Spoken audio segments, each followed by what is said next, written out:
Backrooms, yet another YouTuber making a movie that just so happens to be a $10 million first feature film, and it's absolutely trash! Kane Parson, or Kane Pixels, with 3 million YouTube subs for his Backrooms short films, decided to write a script for A24 called Backrooms. And did anyone read the script, or did they just want a job so they could cash it in? Fun coupons! This dude Clark seen a therapist who's broke as nuts selling furniture at his Cap'n Crunch furniture store where everything must go. He somehow has the money to see this therapist after his wife leaves him, and he stays at this furniture store only to find a door through the wall that leads to some back rooms. Therapist lady Mary has some trauma from her mama, and when Clark goes missing, Mary, the useless therapist lady that doesn't seem to actually help Clark or do anything, goes looking for him only to enter this back rooms to see where a party might be happening in an otherworldly dimension of endless rooms that are just weird for the sake of being weird. And man, this movie had so much potential, and it was completely straight to the damn trash bin! The negatives to this film is the pacing is pretty slow.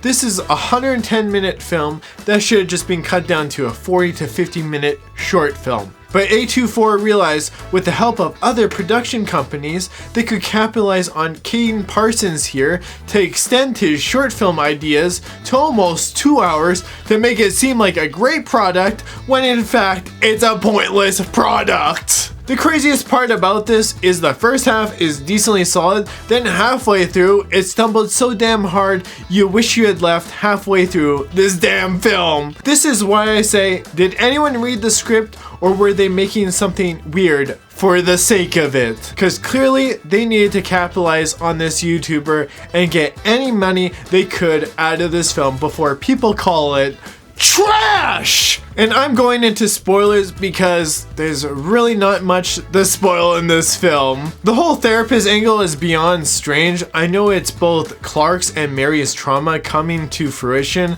and having them deal with it as the movie progresses, but it just seemed unnecessary. And some may disagree with me, but I don't really care. And I think Mary shouldn't have been in this film. Clark was clearly the more interesting character, with everything going to crap essentially in his life. And how Clark was paying for a therapist is beyond me while talking about him being broke.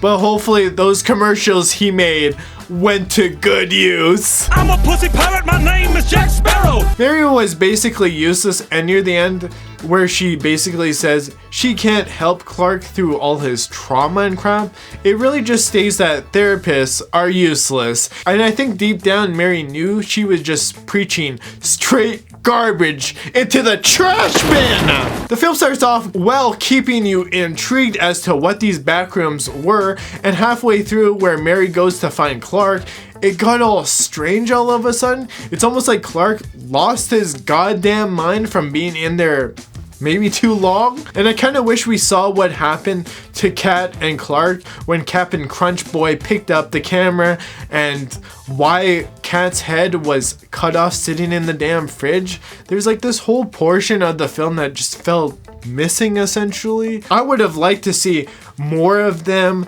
running away and such, and then coming back to find out more stuff. I think that would have been a lot better, honestly, because that whole section with Kat, Bobby, and Clark was actually decently good, and up until there it just decided to not explain much of anything after. And we get it that Clark has been there for a bit and he's eating weird shit from these weird ass copies of people in this weird ass ways and shit, and you're like, what the f is this garbage? And at that point, after Mary enters the back rooms and such, that's kind of where the film really falls apart for me.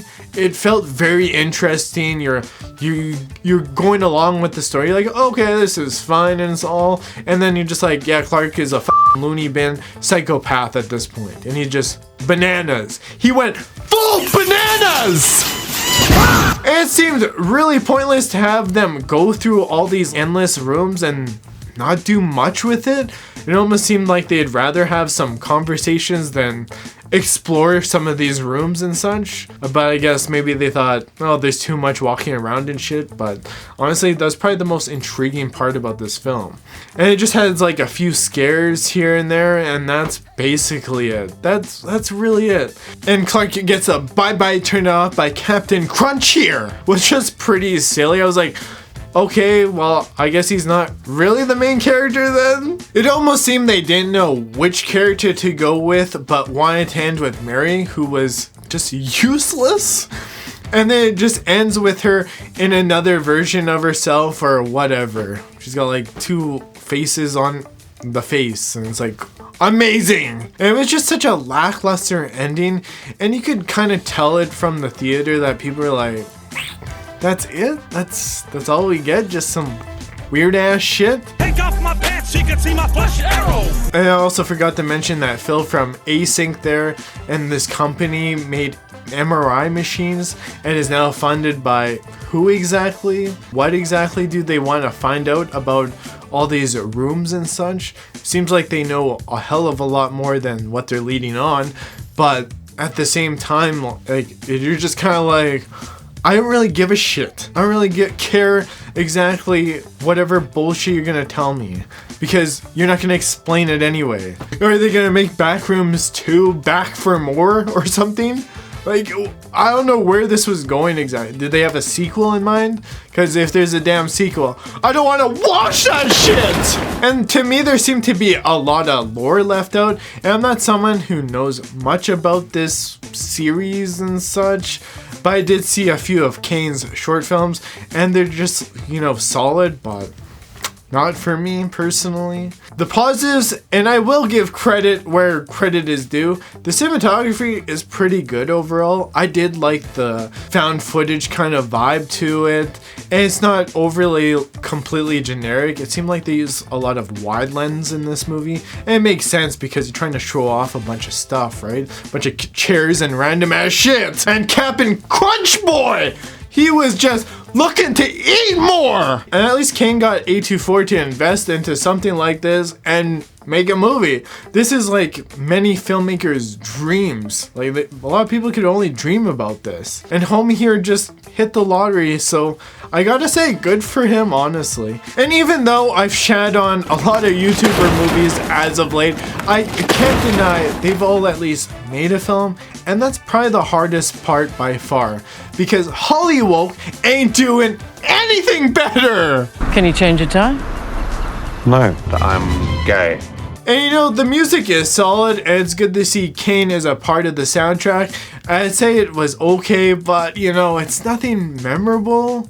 Like, I'd probably give this like a 5 to a 6 out of 10. It's like, it's definitely like a positive, but it's not necessarily great either. The acting throughout the film was, you know, pretty good. I was pleasantly surprised. But when you got Clark played by Chiwetel Ejiofor, or what the shit his name is, I don't even know how to pronounce his name. I think that's the closest I could pronounce, or, you know, you might as well just call him Chocolate Cake! And you just knew by him in this movie, he was just gonna knock it out of the damn park. And yeah, he pretty well stole the show. And I kinda just wish he was the main focus in this movie instead of Mary. I don't know what the fuck Mary was doing in this movie. She seemed like a complete side character.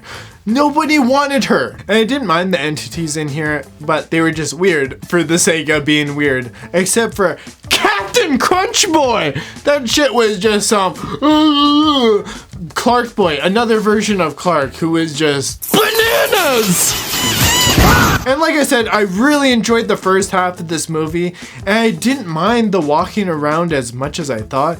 You know, some parts got kind of like long and boring, but that's just preference, I would say. And I'm okay with that as long as there was a payoff. But sadly, this film didn't have a good payoff. And I thought if there were more sections with Kat, Bobby, and Clark exploring, it would have just made it more fun, and encountering the async folks or whatever, that shit would have made it so much better. So all in all, the first half was good. The second half was not great. I personally would have went with the story of a detective and all these people going missing and such over these years, and then maybe someone close to them goes missing after they were just screwing around, or you know, maybe it was something like their kid or something, and it would have just made it feel much more emotional. But they chose a weird script that doesn't really get you emotionally tied to any of these characters, unfortunately. Although Clark was the most interesting character because, you know, life fell apart for him. They definitely had something with this film, but god damn, was it ass! And I still think Kane should have done a smaller, lower budget film before this, so you could see how making a movie was really like, where you have to wear a bunch of hats. Then he'd really grow from there. And I really do think shorts and then making a feature on a small scale teaches you a lot, and I'm thankful I've done it. And I've made shit over and over again, and I don't regret making those trash movies. What the f you want, bitch? My pussy's ready. But Big Man Rising is coming to bust his nut all over the damn screen! You getting the hang of that? Yeah, kinda like beating your meat for the first time, not knowing, not sure what to expect from it. I'm gonna stop asking you questions. Yeah, that's probably a good idea. Overall, this movie's a 3 out of 10. Nobody will ever remember it, but I guess some people will remember it because it's trash. And I guess I'll remember it for being overhyped garbage from A24, who used a damn YouTuber to make some damn money. Fun coupons! And you'd think that my review would be a 5 out of 10, but honestly, if you can only watch half the film and say the other half is trash, there's never a need to watch this shit ever again. It's the biggest piece of dog shit. And nothing about this film sticks with you. It's just weird for the sake of being weird. And that's why it gets a bye-bye, turn it off.